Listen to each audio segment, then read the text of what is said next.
Guatemala, hôpital public de Quetzaltenango. Le médecin Julio Ramirez se trouve face à un choix qu'aucun médecin au monde ne devrait faire. Choisir qui va vivre et qui va continuer à souffrir.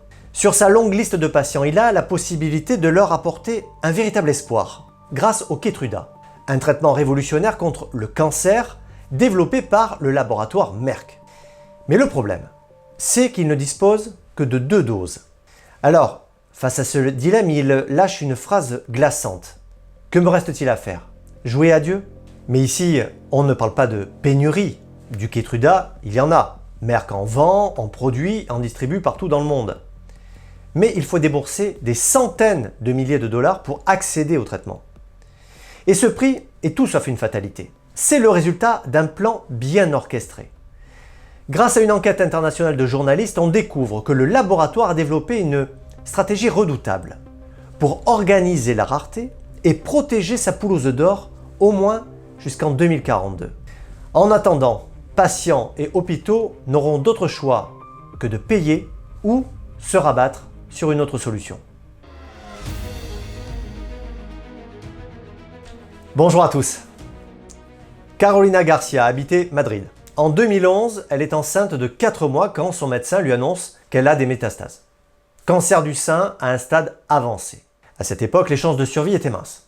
Mais 14 ans plus tard, Carolina est en rémission complète et pose tout sourire aux côtés de sa fille. Et quand on lui demande comment elle explique ça, elle répond toujours la même chose. Je suis convaincue que c'est un miracle. Ce n'est pas un miracle, c'est le Keytruda, une immunothérapie révolutionnaire. Pendant des décennies, la logique a toujours été la même. Utiliser la chimiothérapie pour attaquer directement la tumeur. L'objectif est de détruire les cellules cancéreuses avant qu'elles ne se propagent.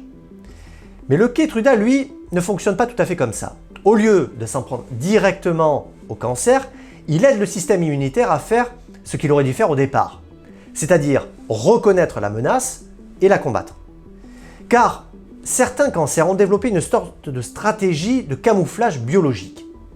Ils parviennent à se rendre invisibles aux défenses naturelles de l'organisme. Le Keytruda, lui, retire ce camouflage. Et quand ça fonctionne, c'est vraiment spectaculaire. C'est pour ça que des chercheurs qui sont à l'origine de ce médicament ont reçu le prix Nobel de médecine en 2018.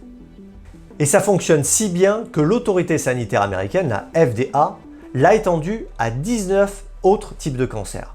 Mais le problème, c'est que lorsqu'un médicament produit de tels résultats, il ne sauve pas seulement des vies, il devient aussi une machine à cash. Et en effet, depuis plus de 10 ans, le Keytruda a généré à lui seul 163 milliards de dollars de chiffre d'affaires. Pour vous donner une idée de l'ampleur du phénomène, près d'1 $ sur 2 provient uniquement de ce médicament.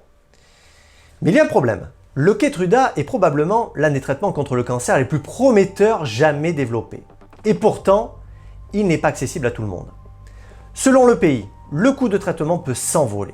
Aux États-Unis, par exemple, une année de traitement dépasse les 200 000 $. En Allemagne, c'est 80 000 $. Et il faut débourser 29 000 $ si vous êtes en Indonésie. Mais quel que soit le pays, pour la plupart des familles, c'est impossible de payer une telle somme. C'est pour ça qu'ils se tournent, quand c'est possible, vers leur assurance maladie. Mais c'est là que les choses se compliquent. Dans certains pays, les assureurs refusent parfois de rembourser le traitement, malgré la recommandation des médecins. Et lorsqu'un refus tombe, les patients n'ont souvent qu'une seule autre solution, se battre en justice. Au Brésil, plus de 4000 recours judiciaires liés au Keytruda ont été examinés depuis 2019. Mais un procès, ça prend du temps, et le cancer, lui, n'attend pas. C'est pour ça que certains patients préfèrent puiser dans leur économie en espérant peut-être être remboursés plus tard par leur assurance. D'autres empruntent ou lancent des cagnottes sur Internet pour se financer. Mais certains n'ont pas le temps d'attendre tout simplement et se tournent vers le marché noir. C'est ce qui est arrivé, sans le savoir, à Binata Piya. Sa mère, Sita Gurung, avait été diagnostiquée d'un cancer de l'œsophage.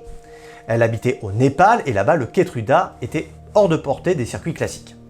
Alors, via son médecin, la famille est passée par un intermédiaire qui lui a proposé le médicament pour la modique somme de 7 800 $. On n'est plus sur des centaines de milliers. Mais ça n'a pas marché.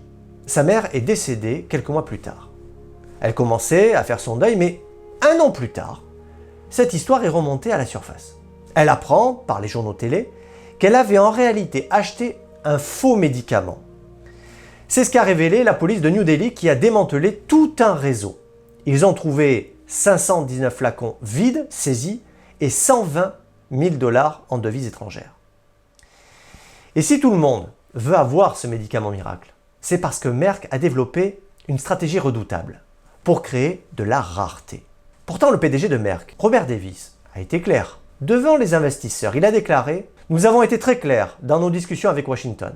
Le point central est de savoir comment réduire les dépenses restantes à la charge des patients. » Ok.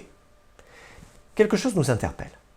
Depuis des années, Merck justifie le prix du Keytruda par le même argument. Développer un médicament, ça coûte cher, extrêmement cher. Il faut financer la recherche, les essais cliniques et prendre des risques considérables. Ok. Mais pour rester très factuel, combien le Keytruda a-t-il réellement coûté?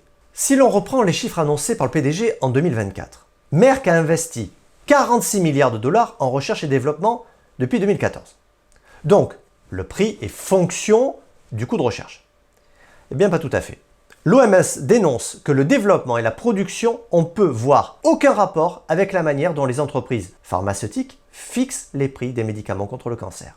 Ces prix sont définis en fonction d'objectifs commerciaux, dans une logique visant à extraire le montant maximal que l'acheteur est prêt à payer.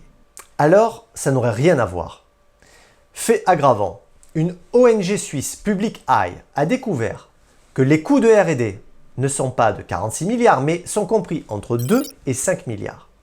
Selon eux, ces coûts sont amortis depuis longtemps. Le prix est excessivement élevé, non pas pour couvrir les coûts ou se prémunir contre les risques, mais pour maximiser les profits. Et c'est ce que confirment les chercheurs de l'université Erasmus. Vous voyez ce graphique?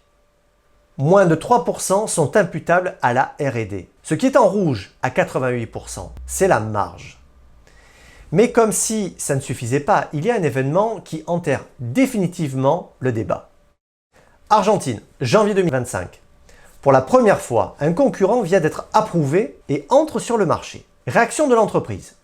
En une nuit, le prix du Keytruda chute de 50%.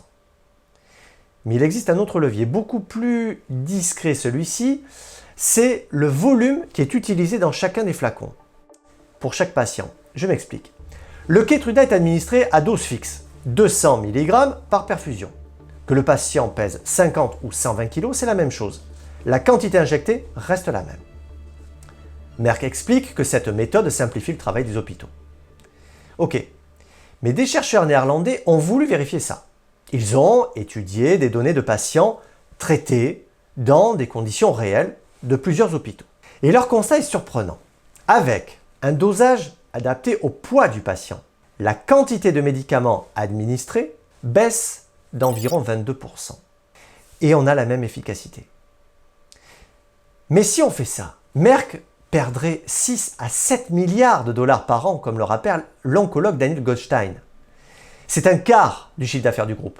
Donc, les hôpitaux pourraient économiser des milliards. Mais Merck ne l'a pas permis. Bien au contraire. L'entreprise a supprimé les petits flacons qui permettaient justement d'ajuster plus facilement le dosage. Mais le plus gros danger pour le laboratoire, c'est qu'un concurrent puisse un jour vendre le même traitement. Et justement, ce moment était censé arriver en 2028.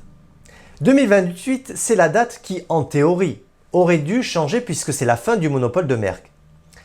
Alors je dis en théorie car depuis plus de 10 ans, le laboratoire se prépare à cette éventualité.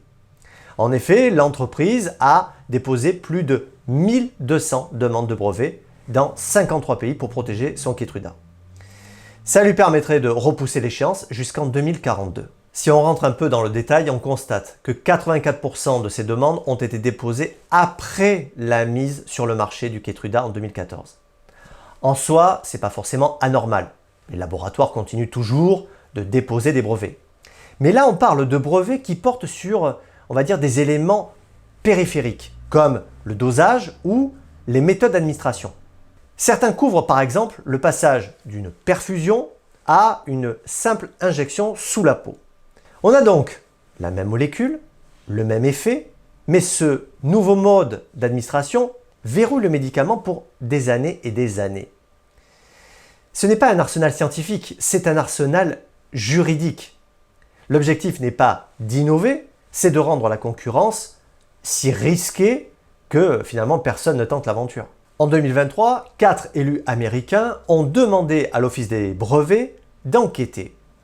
Alors selon eux, il n'est pas du tout évident que Merck fasse autre chose qu'étendre son pouvoir de monopole sur le médicament. Cette approche, et l'utilisation par Merck de dizaines de brevets pour repousser les concurrents du Keytruda, semblent être des pratiques commerciales anticoncurrentielles. Mais il y a autre chose que Merck se garde bien de dire. La recherche qui a rendu le Keytruda possible n'a pas commencé dans les laboratoires de l'entreprise, non.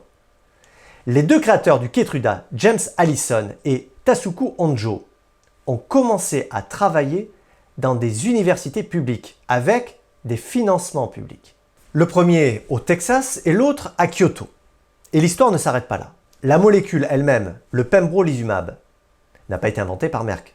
Elle a été développée par des chercheurs néerlandais chez Organon, une entreprise qui sera ensuite rachetée par Merck. Autrement dit, les bases scientifiques du médicament le plus rentable de l'histoire ont été financées par des contribuables américains, japonais et néerlandais.